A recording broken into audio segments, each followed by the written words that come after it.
आप सभी के नमस्ते प्रणाम। आप सबका स्वागत है हमारे वीडियो में। और आप लोग के बहुत ही सुंदर हम लोग शिव और गौरा का विवाह ललनवा गीत सुनावल जाए। हम और दीदी मिलके बहुत ही प्यारी गीत है, आप लोग पूरा सुनत जाल जाए।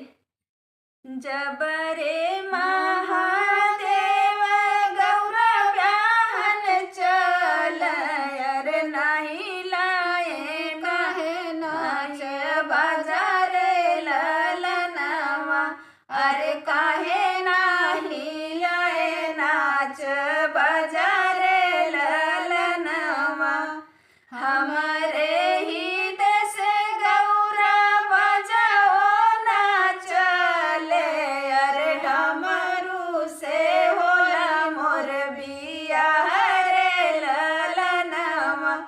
अरे डमरू से होई मोर बियाह रे ललनवा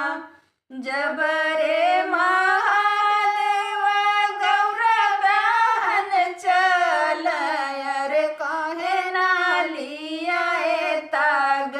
पतरे ललनवा अरे काहे ना लिया ताग पतरे ललनवा हमारे ही देश गौरा ताग पात हो चले ललपति होला मोर बियाह रे ललनवा अरे बेलपति होला मोर बियाह रे ललनवा जब रे महादेव